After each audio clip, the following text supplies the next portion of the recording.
Flight land होती है, मनीष उन दोनों से ही बचकर एयरपोर्ट से बाहर निकल जाता है, लेकिन उसे क्या पता था कि उसकी लाइफ आगे क्या मोड़ लेने वाली है। मनीष अपने घर पहुंचता है ये अफ्रेड होके कि जो उसने सपना देखा था वही तो सच नहीं होने वाला है, बट थैंकफुली ऐसा कुछ नहीं होता है।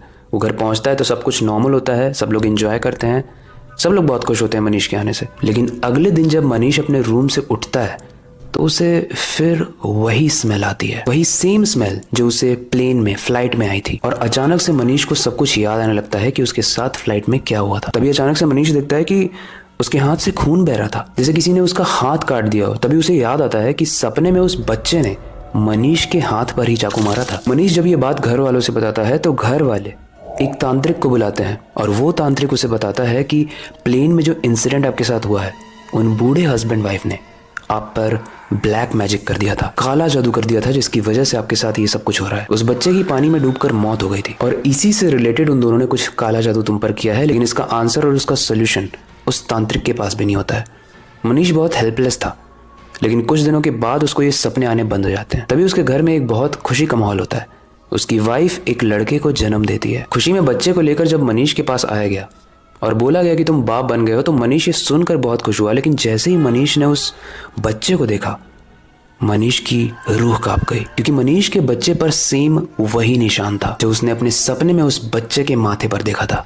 But how is this possible? यहाँ से मनीष की लाइफ कुछ अलग मोड़ ले लेती है और उसके साथ हमेशा कुछ ना कुछ अजीब ही होता रहता है। और फिर एक दिन के बाद उसके घर में से बहुत सारे लोग गायब होने लगते हैं और उसकी वाइफ भी गायब हो जाती है, बहुत ही रहस्यमयी तरीके से। मनीष का वो बच्चा, मनीष की वो वाइफ और बहुत सारे लोग अचानक से आउट ऑफ नोवेयर गायब हो गए।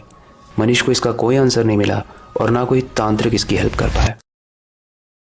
गाइस, हमारी जिंदगी में ऐसे बहुत सारे हमें हिंट्स मिलते हैं जब हमें इस चीज़ को ऑब्जर्व करना होता है कि साइड में बैठे लोग या हमसे मिलते जुलते लोग कहीं हमारे ऊपर कोई ऐसी तंत्र क्रिया या ब्लैक मैजिक तो नहीं कर रहे हैं।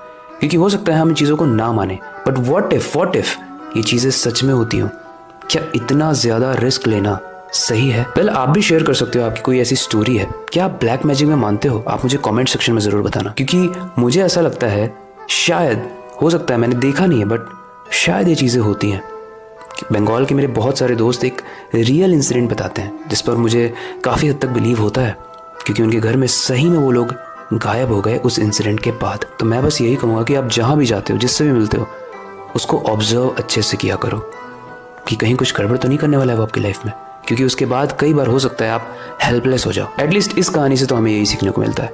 बाकी ये कहानी आपको कैसी लगी, इससे रिलेटेड कोई भी फीडबैक हो आप कमेंट सेक्शन में बता सकते हो। वेल, ये वक्त आ चुका है इस स्टोरी को एंड करने का और नई स्टोरी पर काम करने का। लेकिन जाने से पहले बस एक ही चीज़ कहना चाहूँगा, स्टोरीज डिफरेंट हो सकती है लेकिन एंड वाला पार्ट नहीं।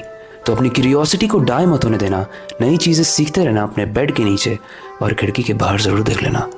मिलते हैं अगली वीडियो में।